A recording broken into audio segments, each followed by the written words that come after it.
When a fire ripped through a family home in 2012, the nation's sympathy went out to the parents. I've actually been down to our home, and what we saw, we just cannot believe it. But only a few days later, questions began to surface about who actually started the fire. There were people in our newsroom who were saying, there's something not right about this. But it wasn't until I stood back and realised that it was just one big fix. They both looked scared. The police investigation would uncover a sordid tale of revenge, lies and obsession. It seems that the plan went horribly wrong. The fire got very quickly out of control. How many kids are in the house, Mrs. Philpot? Where are they? 6 of them. Sorry? 6 of them. The tragic killing of the 6 Philpot children was a crime that shook Britain.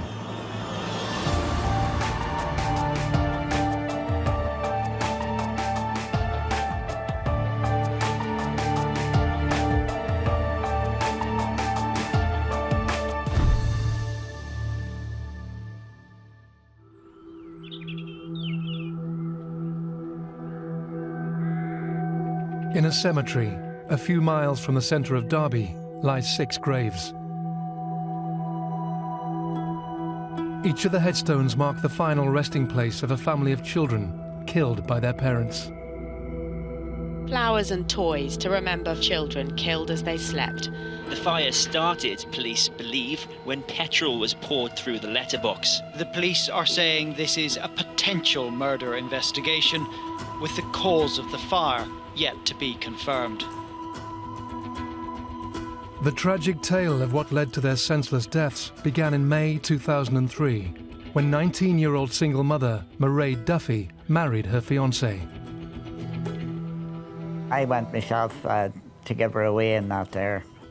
Went to a wedding, and then there was a reception held in a club on Elton Road when we came back and that there.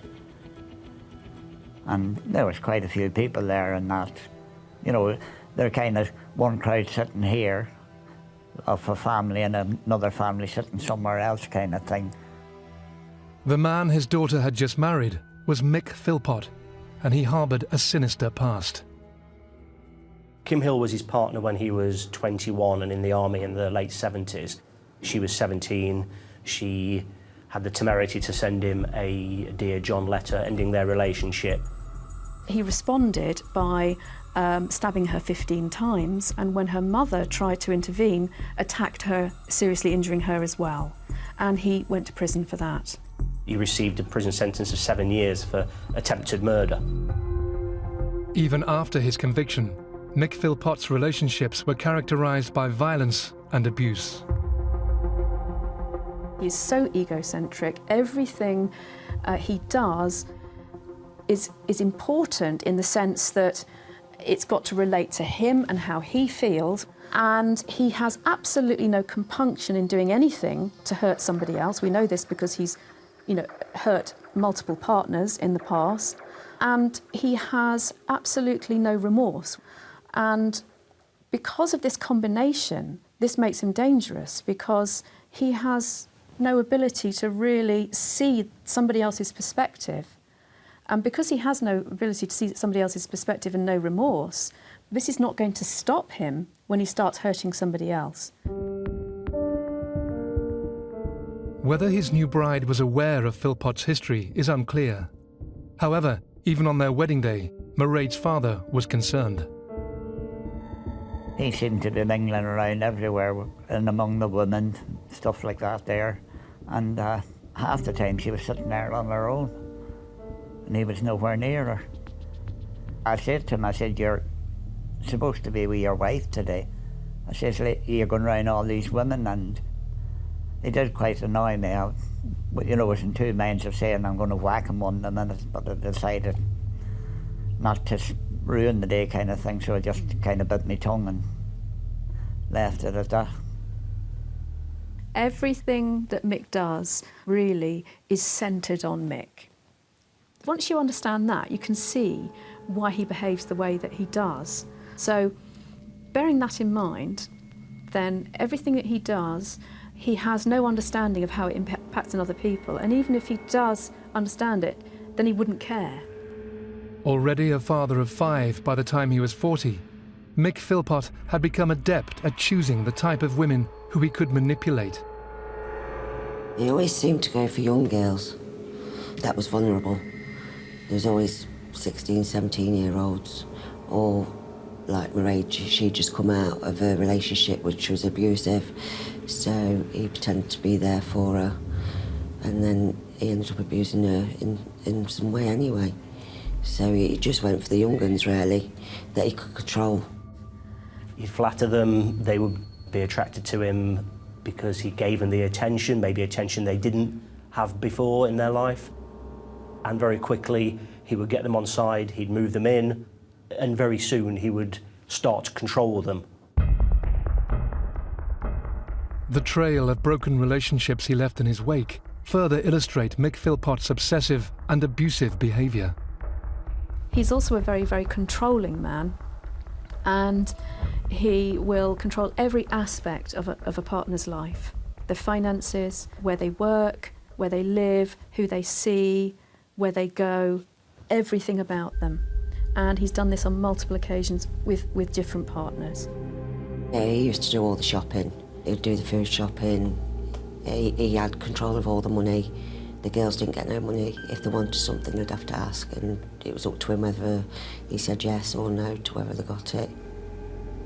He sat there, but he gave the orders out, you know, to whoever cooked the tea. You wash the pots, you do this and you do that, sort of thing. I think his extreme narcissism is also coming from a potential position of fear. He doesn't ever want to be left. He can't tolerate any rejection, and he's got a very sensitive, potentially injured sense of self. And in the course of his life, unfortunately, multiple people get hurt in order for him to operate the way he does. Philpot met Mairead Duffy in the year 2000, and she quickly fell under his spell. The pair moved into 18 Victory Road, and whilst at first glance the relationship was a happy one, behind closed doors, it was a different story. To a certain extent, yes, I think she was scared. She was controlled by Mick, and she didn't have a life of her own. They were all trying to get her out and that there. Even the woman across the road was trying to get her out. She said she could get her a safe house, that she could go there with the children and she'd be safe and that there, but she wouldn't budge. She said, no, I'm stopping where I am. She had a job working as a cleaner at one of the local hospitals, which, by all accounts, she absolutely loved. She was a happy-go-lucky person when she was at work, and then her demeanour would completely change and she'd go quiet and silent when she used to have to finish work and go and get picked up by Mick. I can remember going round once and Mairead, she had bruises all up her face, and made out she got attacked going to the garage one night.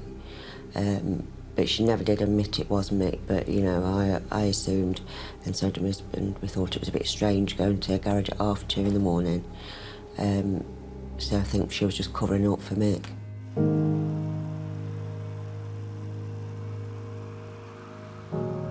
In 2002, the domestic arrangements at 18 Victory Road became even stranger when Mick moved his 16-year-old mistress into the house. She would even act as bridesmaid to Mick and Mairead when the couple married in 2003. Both of them started families with Mick, and it got to a stage where there were 11 children living in the house.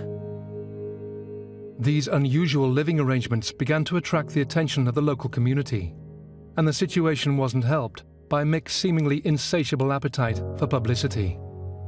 We ran a story in 2006 where Mick Philpot came to us to say that he wanted a bigger council house. At the time, he was living at 18 Victory Road, and he was living there with his wife, Mairead, their children that he had at the time, plus his mistress, and the children that he had with his mistress at the time. On the back of our story, the Nationals picked it up the following day and ran with it. One of the tabloids dubbed him Shameless Mick after the TV programme, and on the back of that, the media appearances for Mick and Mairead spiralled, really. It was just all about Mick, wasn't it? If he wasn't the centre of attention, it wasn't really worth entertaining in his eyes. But his kids was looked after in our eyes. He was doing the right thing by his children, even though he was unemployed. His kids didn't want for anything. So, no one really seen, anything wrong in what Mick was doing. But the real truth is most of the ladies thought he was a pervert. The lads knew what he was, because he never really confronted any male in any aggressive shape or form, because he was a coward. He could only do it with women. Everybody just kind of said, well, they all seem to be getting on very well together, and we all took a back foot and said, as long as we can see the kids are all right, then the two women are all right, let them get on with it. But we were all, weird, I couldn't do anything like that, and the kids would say we couldn't, kind of thing, but it was something we got used to over a period of time. My understanding is it's quite a harmonious house, although congested, because you had 11 children in there at one stage, plus 3 adults, hence Mick having a caravan outside the front of the house that he would live in and sleep in, and in his own words, alternate nights, he'd have a different woman in there, whether it was his mistress or whether it was Mairead. Whilst the adults' relationship was far from orthodox, there appears to be no question that life for the children living at 18 Victory Road was anything other than happy. Well, those little angels, they're so well-behaved children. Saying there's so many in the house, they was just really, really well-behaved. They was all well looked after, all fed. You could walk past and you'd see them all in the window, bouncing around the settees, or they was on the street playing football, and, there wasn't not looked after. They was always happy, they never wanted for nothing. Tragically, in the early hours of the 11th of May 2012, neighbours living on Victory Road were woken by a shocking sight. I looked out the window, and then I seen about a foot-high flame coming from the front door, and I just knew whose house it was straight away.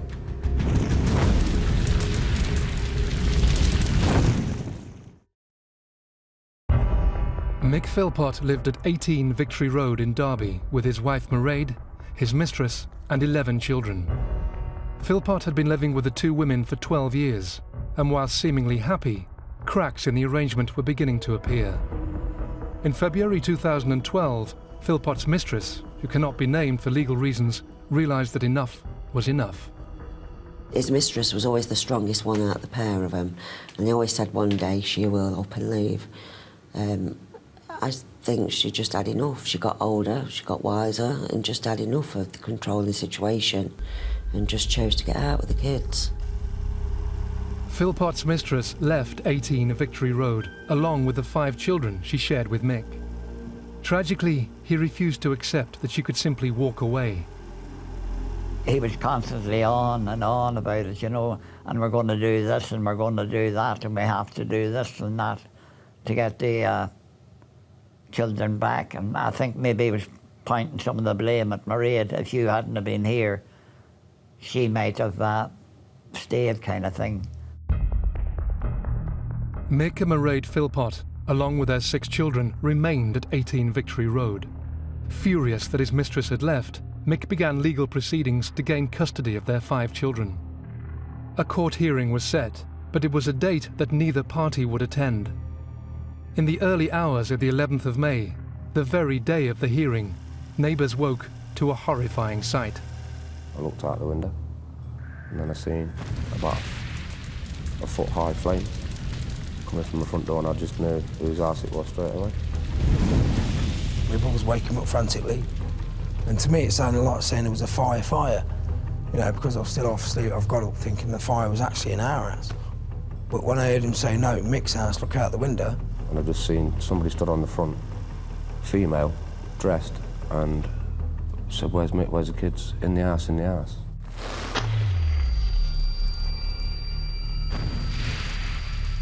When I first seen it out the window, I was looking through sleepy eyes. I could see flames at the door. When I got over there, and it was only a matter of minutes, we were speaking like the door was ablaze. you know, and there was smoke coming right out of the windows, you know. So within a matter of minutes, it had just gone up like that. Neighbours rushed to 18 Victory Road, which was by now consumed by fire. They desperately tried to get into the house to rescue the 6 children who were asleep upstairs.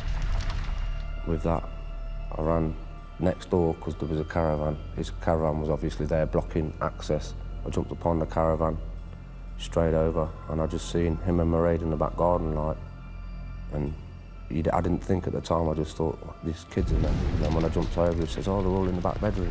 And I thought to myself, you know, what? No, he weren't helping in any way. Went into the conservatory, because it was like a maze. You had a pool table one side and conservatory another side. Dogs barking here, there, smoke, alarms going off, smoke coming out, parrots squawking. But at that time, you know, I was just thinking, get in and try and help the kids. And it just didn't work. You know, the more I was going in, the more I was coming back. Have you ever seen a fire? Have you heard a fire speak to you? No. I have. And it wouldn't let me nowhere near it. Nowhere. Just a howling and come on closer and you're dead. You wouldn't know until you smell it. It's like putting your mouth over a car exhaust and... Bearing in mind I never had no t-shirt or nothing to cover my mouth. I was going nowhere. And my heart was just beating faster and faster, thinking, come on, just push forward, push forward. Despite the valiant attempts of neighbours, the raging inferno that engulfed 18 Victory Road would claim the lives of 6 children who'd been asleep upstairs.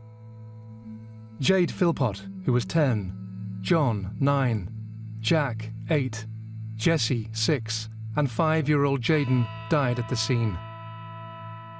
The eldest child, 13-year-old Dwayne, Mairead's son from a previous relationship, was critically injured. 2 on 1 trolley. 2 on 1 trolley. The last one, Dwayne, on the pavement for 10 minutes, and I was trying to pump life into him. Despite the frantic activity outside the house, onlookers began to question the actions of Mick and Mairead. I realised straight away the parents weren't doing nothing. Well, I thought to myself, why aren't you holding on to my side saying, please, my kids, my kids? I've got kids. But as sure as I'm sat here now, if he would have touched me on my shoulder once, said, my kids, please help me, I wouldn't be sat here today, brother. It wasn't until I got off the caravan that I came onto the other side of the neighbour's garden that I actually seen Mick coming out the front as I was going in the front, you know, and it was then, straight away then, that I knew, like, you know, something's wrong there, like. The way he come out that garden when I came in, he didn't look like a guy that was coughing, like he was pretending to be. The way that I seen Mairead, that was just frozen, you know, and I asked her how many kids were in the house, she said 6. I said, where? She says, all in the back bedroom. You know, there was no reaction from her. Within an hour after it happened, me and my brother looked at each other and said, did you see what I just seen? And we'd not spoke, and I said, yeah. Is it right what we were thinking? I apologised to that boy, you know, for not being able to touch his kids in any way. I held him, and it was like holding a brick wall. And that son of a bitch destroyed my life. Destroyed it. Because that little girl was right there, near that window, and I couldn't touch her. Couldn't lay my hands on her. I'm so glad they weren't screaming. That's all. So that would have done it then.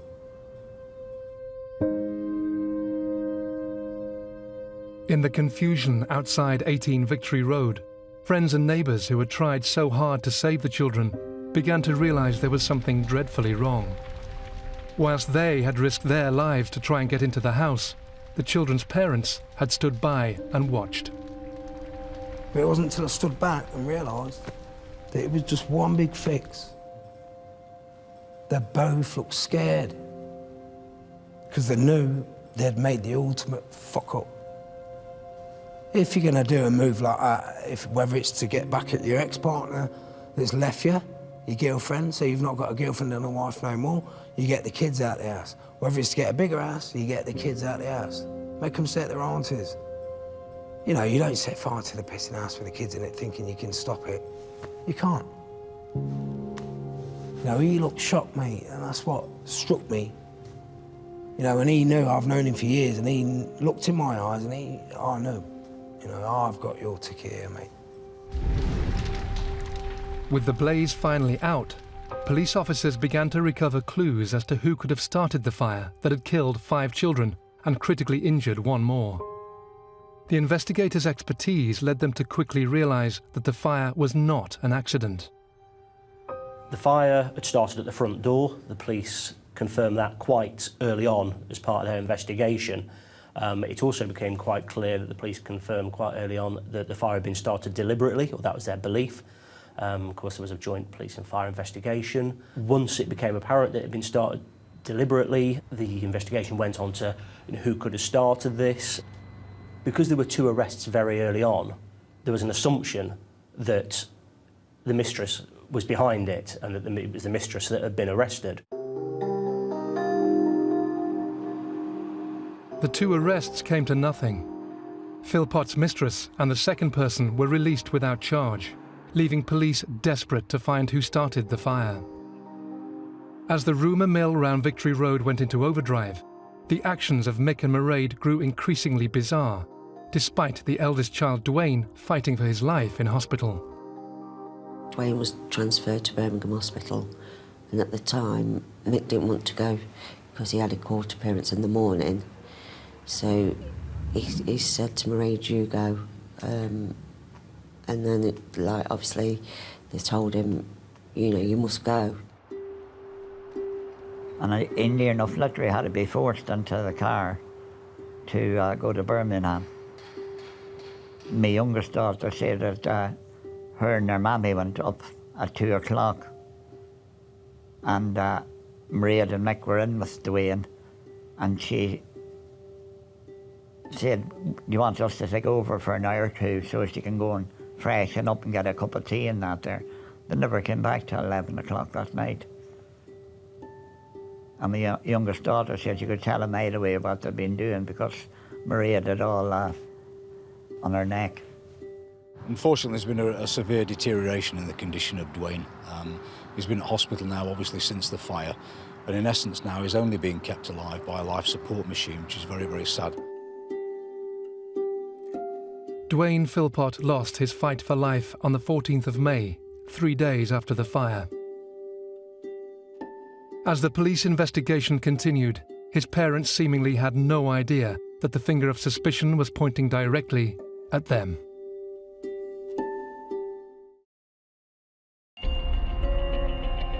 In May 2012, a family home in Derby was devastated by fire, killing the 6 children inside. Their parents, Mick and Mairead Philpot, appeared to be consumed by grief. On closer inspection, however, their behaviour was beginning to attract suspicion. In the 2 weeks from when the fire took hold and when the children died to the point of arrest, there was a huge amount of outpouring of grief in the community and further beyond for Mick and Mairead. They'd lost their 6 children in a house fire who wouldn't have sympathy for them. But then during that time, they'd been put into a hotel room in the Derby Hospital where the children's bodies were taken after the fire. There were rumours starting to circulate that Mick was going to different places and asking people for money. We know that he went to the travelling community and was given thousands of pounds by them, so they'd rallied round to support him. We'd heard that he'd been to one of the local supermarkets asking for handouts, asking for clothes. There was also a rumour that he was offered some clothes by one of the local supermarkets, but then turned them down because the clothes weren't good enough for him. You had the Sikh community, you had the Asian community, you had the Gypsy community that chucked a few £1,000s to him that night because he'd lost his family, his ass and everything. They'd been out shopping, they'd been down the pubs singing karaoke, they'd been down to Victory Roads to barbecues and that there. I was upstairs at my mum's house and there was a knock on the door. My cousin answered it, actually, who was staying that night at my mum's house, saying Mick and Mairead's here. Now, this is a week after the fire, after what's all going through my head. And they come round to thank me and my brother for making the effort. Now, when they come in my mum's kitchen, there was not one bit of emotion in Mairead or one single emotion in Mick. Now, if I'd have lost 6 kids, right, there's no way that I could be standing without puffy eyes a week after, thanking someone, looking all pretty, smiling. I had to embrace Mairead. They didn't embrace me. Mick tried to fake a cry. So, it was the same thing that I seen that night. Police had initially arrested Philpot's mistress, but with her alibi confirmed, suspicion began to fall onto Mick and Mairead, especially now that police had proved the fire had been started inside the house. They, along with another man, Paul Mosley, a family friend who had been at the house that night, were placed under covert surveillance, which included bugging a hotel where the Philpots were staying. During the time that they were in the hotel, the police made some undercover recordings of them, which were used as key evidence in the trial. They included Mairead having sex with Paul Mosley in the hotel room while Mick was there, and they also include a lot of whispered conversations, which were analysed by prosecution and defence experts. What did you say? Tell me what you said to me. What you said about how many times I went up ladders? I can't lost count how many times I went up the ladders. What did you say about me trying to go in? You tried everything you could to get in there. I said to him I wanted to run through the flames. He was heard saying things like, "Are we sticking to the story? What did you tell the police? What did you tell? How badly did you cry? Did you really cry your eyes out?" What did you cry when you were saying it? How bad? Not really bad, but I did cry. That's so cool. If the Philpots were in any way involved with the fire, they were doing little to hide their guilt. You know, who's going around to people's houses bragging about having all this money? They was in town shopping, singing at my mate's, oh, it's unreal. My mate's daughter got christened and he was singing karaoke, Suspicious Minds. You've got to be happy when you sing. How's he happy after 6 children dying? Going out shopping, bragging about money. As if this wasn't bad enough, on the 16th of May, 5 days after the fire, the Philpots themselves called a press conference at the Derby Conference Centre. For all that witnessed it, it would become a defining moment in the case. We got there, we really didn't know what to expect, but the Philpots were brought in, as I'm sure everyone's seen. There were the cameras flashing, dictaphones going, you could hear the journalists scribbling in their notebooks. He pretty much collapsed straight away when he started talking. He thanked people like the Butler brothers who helped him on the night to try and get the children out. To see this community to come together like they have, it's just too overwhelming. In hindsight, and one of the most telling things about the whole of the press conference was how he never once paid any tribute to the children. He didn't name them, he didn't mention them. It was all over in 4 minutes and 55 seconds. Mick kept putting his hands over his face and leaning forward. Mairead had her head bowed. She'd occasionally look up at Mick. And I think it's after that press conference that a few people looked at each other, and I certainly, when I got back to the newsroom where they'd been watching it live on television, there were people in our newsroom who were saying, "There's something not right about this." And of course, it's the 4 firemen, the police, the ambulances, the doctors, the nurses, literally everybody who tried to help save our children, they couldn't. To me, it was a show because I couldn't see a tear. I never heard a mention of the children or find out who done this to my children. And I thought to myself, what's wrong with the man? 6 children are dead. Somebody set the house on fire. No mention of the children, no sign of a tear. And I don't think there was a tear coming out Mairead's eye either, because she just sat there with her head down, clinging on to him. Excuse me a minute. The thing that I saw there was him being histrionic. This is a slightly separate thing to being narcissistic, and he has some traits of being histrionic as well. And what he was doing in that TV interview was he was really trying to show some emotion. And because he finds that hard, he gets it a little bit wrong. And so what he does is he overdoes it. So then he sort of comes out with all of the tears and all of the histrionic sort of element to him, because he thinks that's what people expect.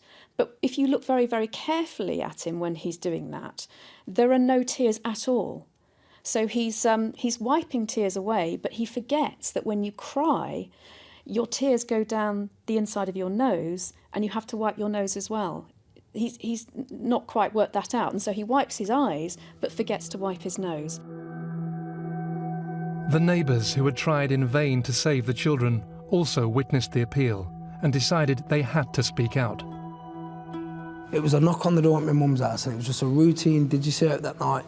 And I said to that routine officer, look, me and my brother need to speak to someone, because what I seen that night was wrong. And before you know it, we had the murder squad come in to interview us, the CID. And I'm glad it happened. Yeah. On the 29th of May, 2 weeks after the fire, detectives felt they had enough evidence. Mick and Mairead Philpot were both arrested and charged with murdering their 6 children.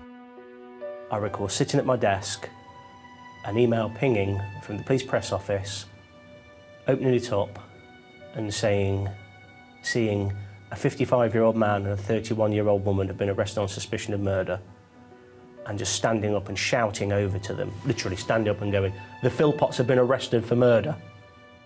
It weren't a shock when they got arrested. We were supposed to meet them that morning, and I'd rang, the phones were switched off, and I said to my husband, "I've been arrested." You know, they've finally been arrested. Later on that day, we found out that he had been arrested and Mairead had too. And then I think it was 2 days later, we were sat watching 10 o'clock news, and then it said on there that they've both been charged. And I was just glad that they finally caught up with them. As the legal teams on both sides prepared their case, witnesses and experts were about to reveal the full horror of what happened that night. What drove a mother and father to kill their own children, and the key evidence that lay the blame squarely at their feet.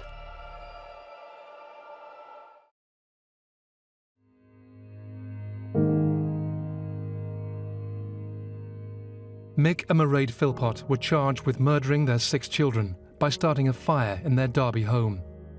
Shortly after, a third man, Paul Mosley, a friend of the couple who was present at the house on the night of the fire, was also arrested on suspicion of murder. Their police interviews only served to strengthen the prosecution's case against them. I think the police interviews were interesting. What the barrister for the prosecution did bring out in those interviews was the startling similarity in what Mick and Mairead said when they first observed the fire. They both said that they saw a bright orange light, and they both also said that they heard a pop. Now, what they were describing actually was the ignition of the fire. Now, they wouldn't have seen that from the other side of the room unless they set the fire. And they both described it in exactly the same terms. The barrister very rightly pointed that out and accused them of colluding with regard to their testimony, and that's absolutely right to do that. We saw some video evidence of him being interviewed. They didn't quite pick up on this, but he gave a very revealing gesture, and he said, I saw the fire across the room. And he said, I saw the fire across the room. And he gestured the fire coming up towards his face. And of course, it couldn't possibly have done that from 20, 30 foot away. He was describing the fire igniting underneath him. As 2012 drew to a close, the murder charges against Mick and Mairead Philpot, along with Paul Mosley, were downgraded to manslaughter, meaning prosecutors didn't have to prove that the 3 accused actually intended to kill the 6 children, but only that they were responsible for their deaths. The trial took place at Nottingham Crown Court. It started on February the 11th, 2013, which ironically was a year to the day that Mick's former mistress had walked out on him with the children. The courtroom that morning was just bristling, just the whole air of anticipation. You know, here is a man and his wife and his friend who were charged with the manslaughter of 6 of their children. The second that dock opened and that the 3 of them walked in, so they're flanked by dock officers, everyone was craning their neck. Everyone wanted to see what they were wearing, what they looked like. As the trial began, the whole sordid story of life at 18 Victory Road was laid bare. A local radio reporter turned around to me and said, this whole story makes Shameless look like Downton Abbey. And I think it's a line that stuck with me throughout the whole of the trial. And that's very much how I view the relationship that Paul Mosley had with the Philpots. It was seedy, there was dogging involved, there was 3-way sex, possibly more, who knows, but it was just a relationship that I couldn't possibly comprehend me having with anyone. One of the first pieces of evidence that was brought before the court was the 999 call made by Mairead Philpot on the night of the fire. What's your name, sir? Mrs. Philpot. Mrs. Philpot. How many kids are in the house, Mrs. Philpot? Where are they? 6 of them. Sorry? 6 of them. Mairead was very, very calm in the first part of the call. That's the first thing I thought. The operator says, which service would you like? And Mairead says, all 3, please. And I looked at that and I thought, you've got a fire. You would say, I'd like the fire engine. I've got a fire, I need a fire engine. Why on earth would you say to the operator, I need a fire engine, I need the police, and I need ambulance? So I think there's something very, very wrong with that. Later on, you see Mick says, I can't get out. I can't get out. The fire service is away. I can't get out!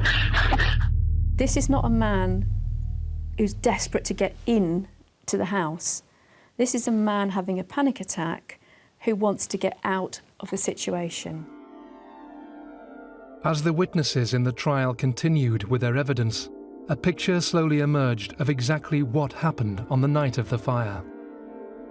At some point before May the 11th, someone, whether it was Mick or Paul or Mairead, had been out and bought some petrol to deliberately start a fire to make it look as though someone had poured petrol through the letterbox and then lit it. Then someone, probably Mick, was going to grab a fire extinguisher and put it out, be the hero, go to court that morning on a custody battle with his children that he had with his mistress, use that as a, look at me, aren't I a hero? And it just went tragically wrong. The fire got very quickly out of control. Mick had apparently done some DIY work inside the house. He had painted yacht varnish all the way up the woodwork up the stairs. This is highly flammable and should not be used on interiors. So the fire went straight up the stairs. Unfortunately, that wasn't the worst of it because there was far too much petrol used to ignite the fire. So using petrol to start a fire is one thing, but using the amount of petrol which we know was used to start this particular fire was really just asking for trouble. One of the key pieces of evidence that the prosecution brought before the court was the petrol residue that was found on the clothes each of the 3 defendants were wearing on the night of the fire. 3 of them had petrol on their clothing. It was a very small amount. It wasn't a huge amount. They weren't sloshed all over their jeans or anything. But what the analysts had discovered was that the same type of petrol that was used to start the fire inside the house was also found in small quantities on all 3 of their clothing. What was the chance that all 3 people who had been together that evening, we know they'd all been together that evening, what were the chances that they had all got total additive on them? Why would they have this additive, this petrol additive on them. The petrol evidence, coupled with testimony from witnesses, was enough for the jury. All 3 defendants were found guilty of 6 counts of manslaughter. When the first guilty verdict was read out, I was waiting with my mobile phone ready to send it back to our web editor to stick on the web straight away. I remember sending the message, looking over at Mick. Mick's got his arms folded, he's going like that. He isn't saying anything, and he's not showing any facial emotion. When Paul Mosley's guilty verdicts were read over, he was the only one who showed any emotion. He looked over and was shaking his head. He went pale. But as soon as they were taken from the dock and the courtroom was cleared, I think that's maybe more when the emotion came out. I know one of Mairead's sisters, as she was getting led away, said something along the lines of, I knew on that morning that you had done this. And she shouted that in the courtroom before she stormed out. For his role as the driving force in the botched arson attempt, allegedly to frame his mistress, Mick Philpot received a life sentence, with the judge describing him as a disturbingly dangerous man with no moral compass. Mairead Philpot and Paul Mosley were each sentenced to 17 years in prison. To friends and relatives, however, the sentences were unduly lenient. Yeah, I burst out in tears. I did. There's no justification in that at all. Divide it into 6. You can't do it. 17 years, half of that, you know, it's only a couple of years a kid, that's not right, man. You know. But then she's got to get out living with this on her conscience. But has she got any conscience, you know? Who knows? But they've been sentenced, justice has been paid. But for me, it wasn't long enough, nowhere near long enough. When they passed the sentence and that there, some of us were pleased inside, others weren't. Others thought they should have got more. Thought they should have been done for each child individually, instead of, you know, basically there were 6 child, they got 1 sentence for the whole 6 children. A lot of us thought they should have got a sentence for each child, kind of thing, you know. And there was people stood up in court and, you know, justice has been done. My daughter went and won and this, that and the other. And all he could do when he was laugh, and when he was turning to take him downstairs, putting his finger up to his family and that there, and to us lot.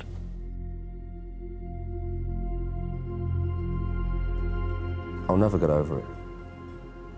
I'll try and deal with it, but I'll never get over it. It's there every day in my head. Every day, 6 little babies dead on the tarmac. Nobody can help them. And their own parents did it. And I couldn't help them. Couldn't do nothing. Stand there and watch. So no, I'll never get over it. But I'll try and deal with it. That's all I can do.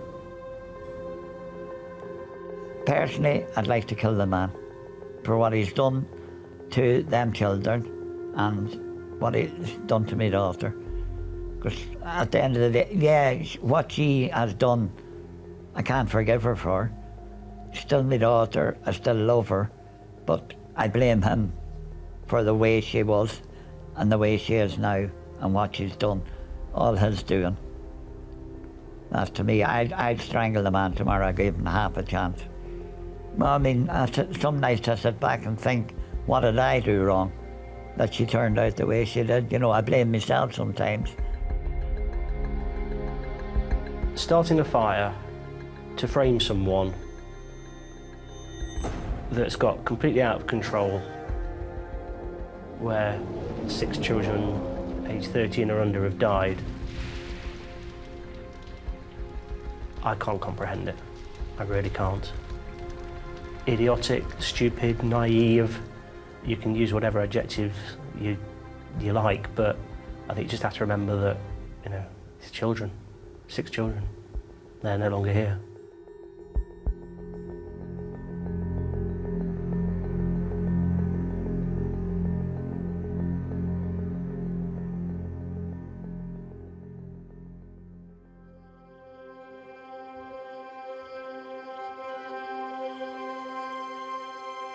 I really hope Derby gets over this, but I'm not sure it will. I think it will hang over the city for a long time to come. I think the outside world will look at Derby and I think it'll go, that's the city where the bloke killed his 6 kids.